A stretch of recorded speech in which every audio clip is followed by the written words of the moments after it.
Bonjour, aujourd'hui on va créer ensemble un savon exfoliant au café, parfait pour réveiller la peau et lui donner un coup de peps pour l'été. Comme vous le savez, j'adore les cosmétiques faits maison et ce savon est un vrai coup de cœur. Il combine les bienfaits de plusieurs huiles et beurres avec le pouvoir exfoliant du café. On va utiliser la technique de la saponification à froid, une méthode douce qui préserve toutes les propriétés des ingrédients. C'est parti pour la fabrication. Moi c'est Cécile et bienvenue sur ma chaîne. Il y a deux petites étapes à anticiper avant de commencer la recette. Un macérat huileux de café et une infusion de café glacé.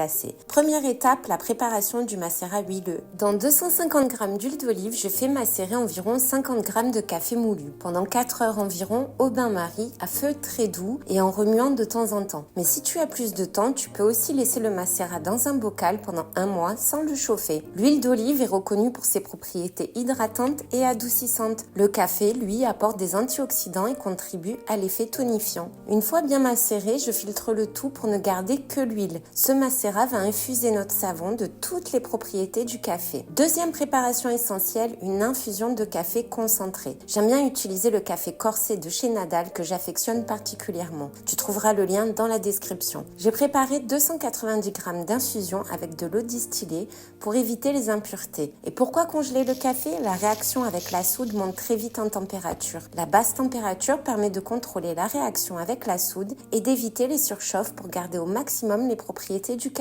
Maintenant que nos préparations sont prêtes, passons aux choses sérieuses, la phase huileuse de notre savon. Le beurre de karité est un incontournable pour ses propriétés hydratantes, protectrices et réparatrices. Il apporte de la douceur au savon. L'huile de noix de coco donne un pouvoir moussant généreux et une très bonne dureté au savon.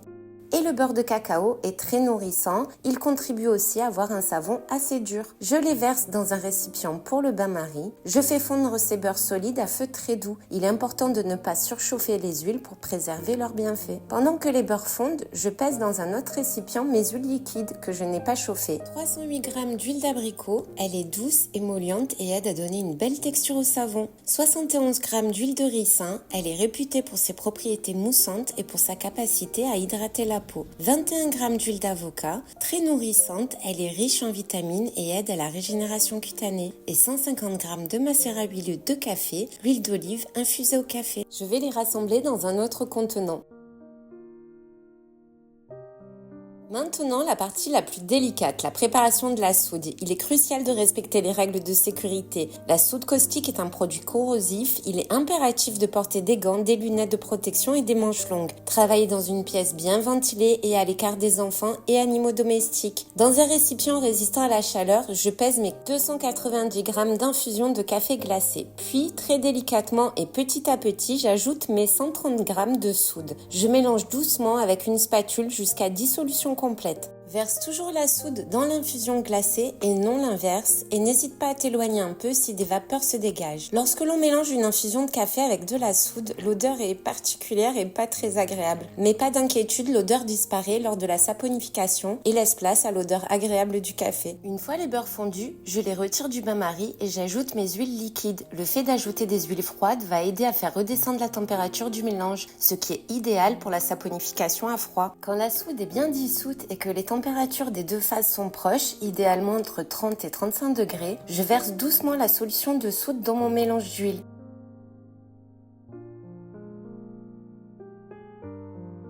Je commence à mélanger au mixeur. Mélange par impulsion courte et régulière pour éviter les éclaboussures.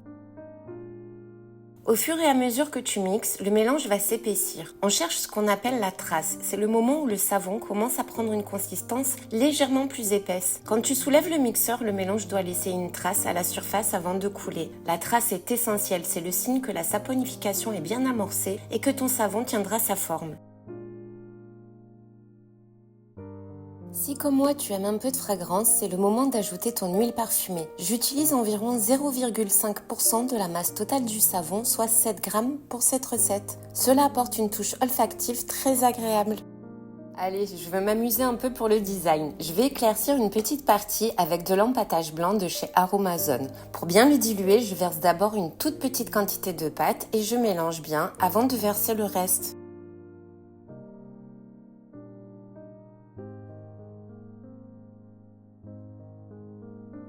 Et pour le côté exfoliant, j'ajoute une petite cuillère à café de marc de café directement dans la pâte. N'hésite pas à en mettre un peu plus si tu veux une exfoliation plus intense. Le marc de café est un exfoliant naturel, doux et un excellent stimulant cutané. Je verse la pâte à savon la plus foncée en premier dans le moule et la plus claire ensuite. Je tourbillonne à l'aide d'une baguette pour mélanger les deux couleurs.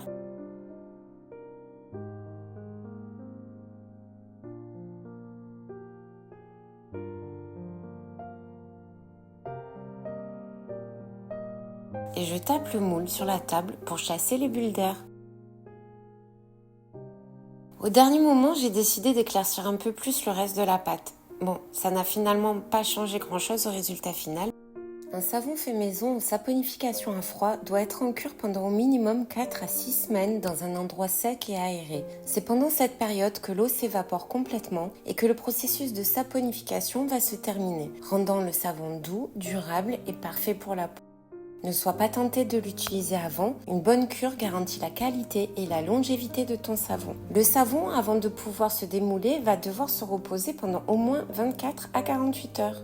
Le lendemain, on peut le démouler et le couper, mais il reste encore un peu mou. Fais attention à sa manipulation pour ne pas l'abîmer.